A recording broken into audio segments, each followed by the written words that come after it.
ഇവളിങ്ങനെ ഇവിടെ ഇരുന്ന് അകത്തിരുന്ന് വർക്ക് ചെയ്തുകൊണ്ടിരിക്കുന്ന സമയത്ത് അകത്ത് അവളുടെ ബോസിൻ്റെ സൗണ്ടും കേൾക്കുകയാണ്.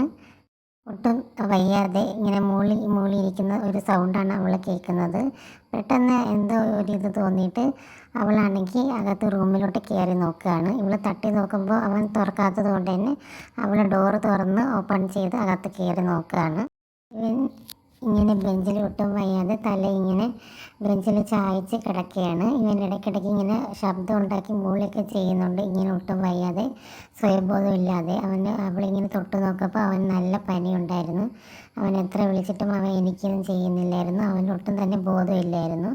അങ്ങനെ ഇവൾ ഹോസ്പിറ്റലിൽ കൊണ്ടുപോകാൻ വേണ്ടിയിട്ട് ആരെങ്കിലും ഹെൽപ്പ് കിട്ടുമെന്ന് വിളിക്കാൻ വേണ്ടി പോയപ്പോഴത്തേക്കും ഇവളെ ഫ്രണ്ടിനെ വിളിക്കാൻ വേണ്ടി പോയപ്പോഴത്തേക്കും നൈറ്റ് ഒരുപാട് ടൈം ആയതുകൊണ്ട് അവരെ വിളിച്ച് ബുദ്ധിമുട്ടിക്കണ്ട എന്ന് കരുതിയിട്ട് ഇവളാണെങ്കിൽ കാറെടുത്ത് ഡ്രൈവ് ചെയ്ത് അവനെ ഹോസ്പിറ്റലിൽ എത്തിക്കാൻ വേണ്ടി തീരുമാനിക്കുന്നുണ്ട്. പക്ഷേ ഇവൾക്ക് നന്നായിട്ട് ഡ്രൈവ് ചെയ്യാനൊന്നും അറിയില്ല. പക്ഷേ ഇവൻ്റെ ഈ ഹെൽത്ത് കണ്ടീഷൻ വളരെ മോശമാണ് എന്ന് മനസ്സിലാക്കിയിട്ട് അവൾ സ്വയം ഡ്രൈവ് ചെയ്യാൻ തീരുമാനിക്കുന്നത്. ഇവൾക്ക് ലൈസൻസ് ഉണ്ട് എന്നുണ്ടെങ്കിലും ഇവൾക്ക് നന്നായിട്ട് വണ്ടി ഓടിക്കാനുള്ള എക്സ്പീരിയൻസ് ഇല്ല. അതുകൊണ്ട് ഇവൾ ആദ്യം തന്നെ വണ്ടി സ്റ്റാർട്ട് ചെയ്യപ്പോൾ സഡൻ ബ്രേക്കൊക്കെ ഇട്ടൊന്ന് പതറി പോകുന്നുണ്ട്. പിന്നെ അവൾ വളരെ റിലാക്സ് ആയിട്ട് പഠിച്ചതൊക്കെ മനസ്സിലാക്കി അവൾ വണ്ടി ഓടിക്കുന്നുണ്ട്. അങ്ങനെ ഹോസ്പിറ്റലിൽ എത്തിക്കുകയും ചെയ്യുന്നുണ്ട്. ഹോസ്പിറ്റലിൽ എത്തിച്ചതിന് ശേഷം ഡോക്ടേഴ്സ് ഇവന് വേണ്ടയുള്ള ട്രീറ്റ്മെൻറ്റും കാര്യങ്ങളൊക്കെ കൊടുക്കുന്നുണ്ട്. ഇവൻ ഓവർ സ്ട്രെസ്സ് കാരണം ഇവന് പനി കയറിയതാണ്, വേറെ കുഴപ്പമൊന്നുമില്ല.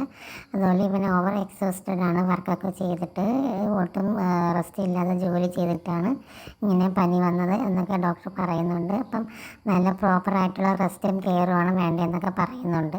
അങ്ങനെ വേറെ വഴിയൊന്നുമില്ലാതെ അന്നത്തെ ദിവസം അവൻ്റെ കൂടെ നിന്ന് കെയർ ചെയ്യാനായിട്ട് ഇവൾ തീരുമാനിക്കുന്നുണ്ട്. ഇവന് ബോധം വരുന്നത് വരെയും ഇവൾ അവൻ്റെ കൂടെ തന്നെ ഉണ്ടായിരുന്നു. കൂടെ നിന്ന് വേണ്ട കെയറും കാര്യങ്ങളൊക്കെ കൊടുക്കുന്നുണ്ട്. അങ്ങനെ ഇവന് ചെറിയ രീതിയിലൊക്കെ ബോധം വരുന്നുണ്ടെങ്കിലും അവളോട് പ്രത്യേകിച്ചൊന്നും റെസ്പോണ്ട് ചെയ്യുന്നില്ല. കാരണം അവന് ഒട്ടും വയ്യാത്തത് കൊണ്ട്. എന്നിട്ട് അവൻ വീണ്ടും കിടന്ന് ഉറങ്ങുന്നുണ്ട്. ഇവൻ ഉറങ്ങുന്നത് നോക്കി അവളും അവിടെ ഇരിക്കുന്നുണ്ട്. അന്ന് രാത്രി ഫുള്ളും അവൾ അവൻ്റെ കൂടെ തന്നെ ഹോസ്പിറ്റലിലുണ്ടായിരുന്നു. അടുത്തൊരു വീഡിയോ ആയിട്ട് വീണ്ടും വരുന്നതായിരിക്കും. Thank you.